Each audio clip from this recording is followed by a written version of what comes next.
Эй, друзья, всем привет! Сегодня радиопроект «Эктоника Лайв» едет в Министерство культуры и туризма.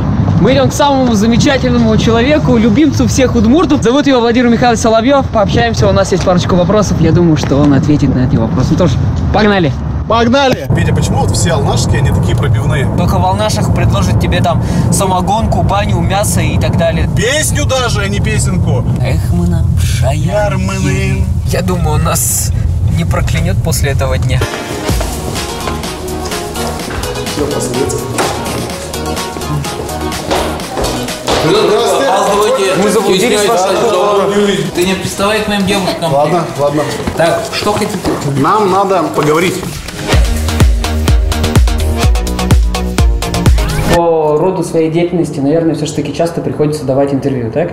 А вот интервью это все-таки такое официальное, можно сказать, согласованное. А вот подобного рода интервью, когда к вам приходят два, ну, так скажем, оболтуса. С опозданием. Да, с опозданием. На 15 минут, а у меня уже другая встреча. Как относитесь к интервью подобного? Нормально. Нормально. У вас возраст позволяет еще прощать какие-то ошибки.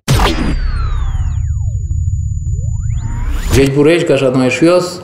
Добрый день, вечер, утро, дорогие друзья. Я рад нашей очередной встрече с вами. Первый такой вопрос. В одной из деклараций вы упомянули, что у вас есть «Жигули» 6-й модели. И сейчас есть. И сейчас есть. Да. Табачный цвет. «Жигули» уже несколько лет стоит, честно говоря. Продать рука не поднимается или Нет, нет? никто уже, в принципе, на эту машину как на товар уже не смотрит. Ну, ее надо списывать. Есть одна вещь, которую мы нацепляем на машину, и она сразу махом продается.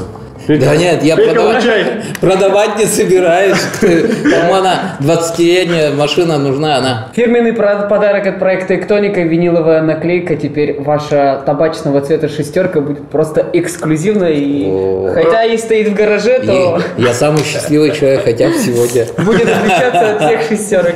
Здорово. Можно ли говорить о понятии удмуртская культура без удмуртского языка? Потому что удмуртский язык действительно сейчас проблема в плане языка, она ощущается. Некоторые говорят, что 20 лет осталось удмуртскому языку. Некоторые говорят, 50 лет осталось удмуртскому языку. Вот лично ваше мнение. Во-первых, удмуртский язык это и есть культура.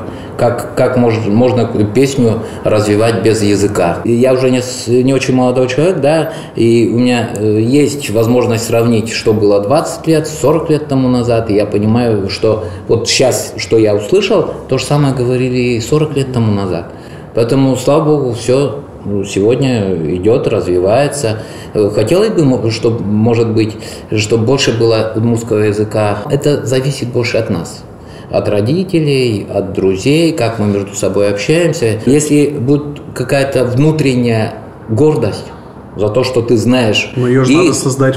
Создать надо. Это ответственность, наверное, каждого человека. Я свою ответственность понимаю, потому что когда большие мероприятия, вы, наверное, замечали, я на удмуртском говорю, обращаюсь, по крайней мере, и на русском, безусловно, потому что большинство аудитории по-удмуртски не понимает, и я говорю по-русски.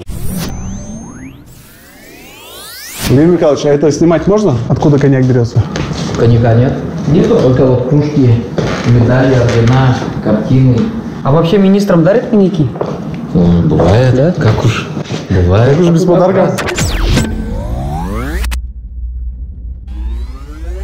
Формат проекта «Эктоника» перешел больше на русский язык. Как, на ваш взгляд, вы это поддерживаете или программа должна быть полностью на удмуртском языке? Ну, если мы хотим увеличить охват, я думаю, то, что вы сейчас делаете, основная цель в этом и заключается, как я подозреваю. Потому что тот человек, который не знает языка и мучается в этой ситуации, ну, наверное, он в следующий раз или не придет к вам, или не включит программу, или просто не захочет, потому что, ну, 90% мимо его сознания, понимания происходит, и он не считает себя активным участником вашего проекта. И я ничего криминального вот в этом, то, что вы сейчас говорите, не вижу, потому что я знаю, что когда журнал «Инважо», он был изначально 100% удмуртскоязычный.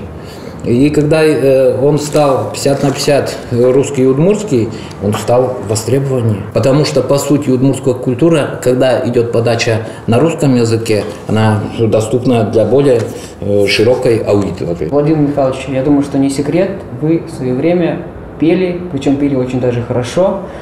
совмещать работу министра и вот это ваше увлечение сейчас получается или не получается? Редко. Я очень редко сейчас пою, практически не пою, хотя вот инструмент даже здесь у меня есть. Мне недавно подарили его.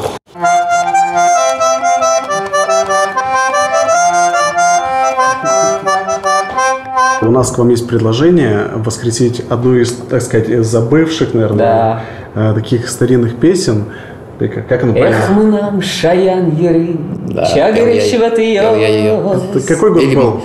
Ой, это было давно, я уже 13 лет работаю здесь, лет, наверное, 20, скорее всего, когда Николай Иосифович Постников написал эту интересную песню, мелодию, она была востребована, она везде звучала. Тут ностальгия по молодости, да, это романтика, любовь. Нужен ваш вокал, ваше согласие на то, чтобы перепеть эту песню. Я, если устраивает мой вокал, я с огромным удовольствием подключусь. Давайте договоримся. Проект «Тектоника» заряжается такими людьми, поэтому следите за нами, слушайте нас, подписывайтесь, ставьте лайки. Правильно? Абсолютно правильно. Все, ну что ж, Гражданчик, это был наш всеми любимый и обожаемый министр культуры Владимир Михайлович Соловьев. Замечательный, душевный человек. Вы выйдете из этого проекта. Выйдите уже. Вам это не интересно будет или придут новые, которые другой формат будут предлагать, более востребованный уже тем поколением. И вы самыми положительными эмоциями будете возвращаться в те воспоминания, которые будут связаны в том числе и с сегодняшним днем. Да мы и сейчас об этом так и не думаем, что когда-нибудь... Да, вот сядете так, блин, как здорово было, шикарно. То есть вы... Я не понимал этого, но у меня есть друг, тогда еще давно сказал, вот парни, вспомните эти времена. У нас самое счастливое сейчас время. Мы востребованы, мы гастролировали по республике, выезжали за пределы республики. Так что держитесь за это время.